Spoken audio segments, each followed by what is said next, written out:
The first thing I'm going to say is that there's just a huge amount of people saying Amazon's gunning for Nvidia. Well, Amazon's, they play good game of chess. No, they play checkers. After this, Amazon's a checkers play. Jim Cramer discussed Nvidia's leadership in AI and robotics, highlighting CEO Jensen Huang's focus on physical AI and the development of autonomous vehicles, humanoid robots, and factory automation. Cramer praised Nvidia's partnerships with companies like Toyota and Uber, positioning the company for major breakthroughs in robotics. He also noted that while Nvidia's stock has faced some short-term volatility, its innovations in AI and robotics are likely to continue driving growth. Cramer pointed out that despite Nvidia's strength, the broader semiconductor sector is vulnerable and investors might want to focus on software instead. Overall, Cramer remains optimistic about Nvidia's future, especially in the fields of AI and robotics, despite cyclical challenges in the semiconductor market. You got this incredible graphics card here, Blackwell. We're going to shrink it and put it in there. Does that make any sense? Well, you can't do that without artificial intelligence. Not just AI, Jim, but physical AI is all the talk. You talked about the evolution. I've got to tell you, this physical. 4 at least on our docket today to talk about. Yeah. All right, let's turn to Nvidia. The shares are a bit lower right now. It did hit an all-time high yesterday. CEO Jensen Huang speaking last night about the massive opportunity in robotics. Take a listen. The ChatGPT moment for general robotics is just around the corner.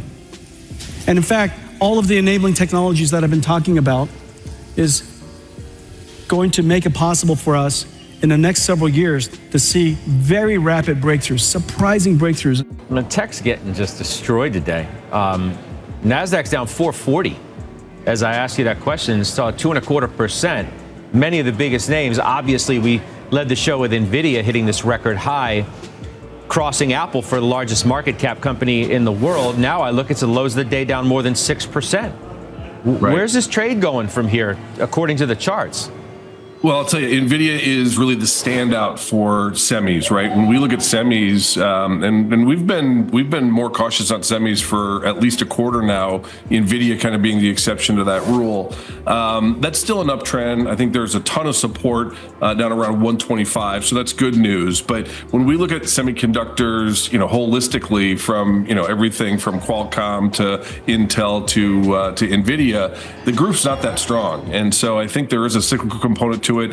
They're as overvalued as they were in our work back in 2000. Then Nvidia barely existed. It was more the Qualcomms and the Intels of the world. So just as a reminder to viewers that technology is cyclical. There are new winners and new losers in every cycle. But I do think that of what we're seeing in technology, I do think semiconductors are one of the more vulnerable spaces. We're focusing our efforts and suggesting to our clients to remain in software and to look at adding to exposure there. They look better. Jensen's playing chess. So what does that mean? Well, because Amazon, the big reason why Amazon's supposed to be gunning for Nvidia, right?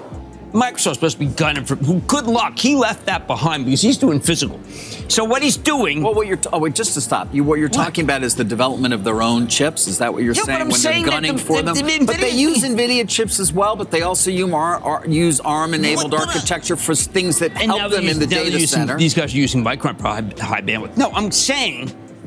Welcome back, first of all, because I'm one of those guys like the guests that come on, if you hit them, they say, well, first, I really enjoy it. Guys. I like your time. Okay, thank you. Beautiful. Great. Okay, that's not here nor there. All right, so here's what's going on. There have been a lot of scrum about who's doing maybe inference, and then Amazon's moving into training. NVIDIA's not talking about any of that. NVIDIA's talking about robots. They're talking about the way you build a factory. They're talking about physical. They're talking about Toyota going the way that Tesla's going. They basically just said, you and I are going to have robots. I don't know if I may get a robot, maybe not. Well, he keeps talking about the ChatGPT moment, right, for robotics. Others have been talking about that a bit as well lately. Yeah, but Jim. Yeah, but no, my point is that he's leaving everyone behind. Okay. And that's why its stock can go higher. Because if we're doing physical, what that means is that you are going to have a robot that is going to be doing exactly what we can do. A robot will be able to talk. It'll be able to be our buddy. It'll do things that we hadn't been able to think they could do. And this is what this is about. This is about productivity and robots. Now, yes, the PC that we showed, that's going to be for sale for a very good price. I think that's going to be very competitive, and maybe there's really going to be AI. But I was just blown away by the digital twin for manufacturing, the Toyota being like Tesla, the humanoids. Remember, he keeps using the humanoids. They even threw a bone in for Apple Vision Pro, which the downgrade says is a bust. Okay, fine. I saw you mention that earlier. But I just think that it was about not being the Jensen Huang that we've been hearing about, that he's this, even though he did have the incredibly cool leather jacket. Yes. I don't have that one. But I just think that this was dazzling in intellectual purposes, not showman purposes. You mentioned the Toyota partnership. There's the Uber partnership too. And he spent quite a bit of time talking about autonomous. Take a listen to this. After so many years with Waymo's success and Tesla's success, it is very, very clear autonomous vehicles has finally arrived.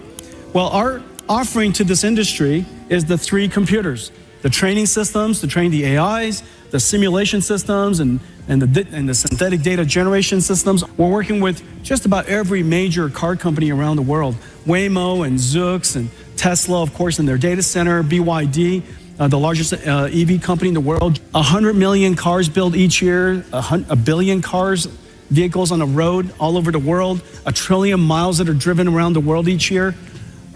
That's all going to be either highly autonomous or, fully autonomous coming up. And so this is going to be a very large industry. I predict that this will likely be the first multi-trillion-dollar robotics industry. Okay, so who's been a huge customer? Tesla in the data center. Notice he said the data center, he didn't say the car, because they're not making the ones for the car. But if Toyota does that, Toyota has the balance sheet to do it. They're going to have to buy they may have to buy 500,000 chips to get this done. So you're looking at orders from now till kingdom come. Now, over and over and over again, he says, we're ready to ship. We're Blackwell's ready to ship. We're Blackwell shipping volume. So therefore, you want to put the numbers up right now. I thought there would be people who say, you know what, I've already heard this. Remember, that's a new thing. When we have it, I go over with we NVIDIA knew this, quote to unquote. say, well, okay, which is the new? Which is the new? David, there's a lot that was new. It just wasn't Jensen just going, wow.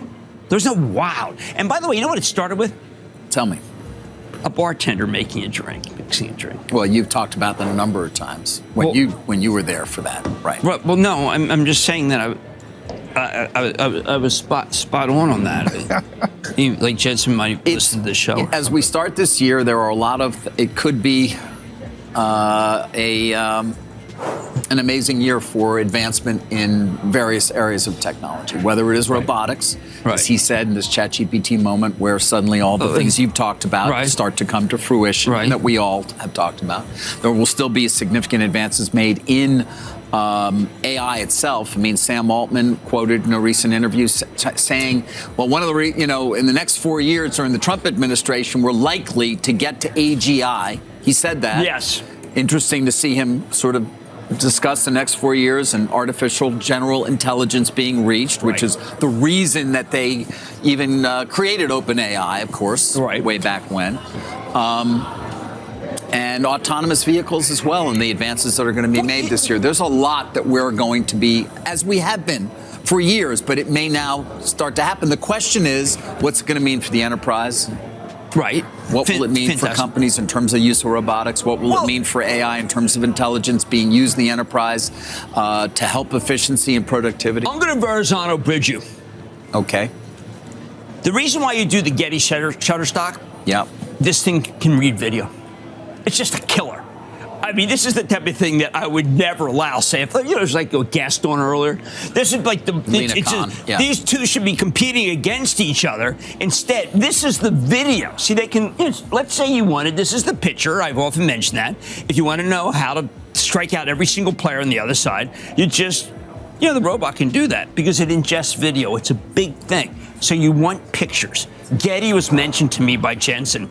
I owe him a SPAC. But David, the deals that are happening. At CES, Nvidia CEO Jensen Huang highlighted the company's advancements in AI, robotics, and autonomous vehicles, focusing on physical AI and partnerships with companies like Toyota and Uber.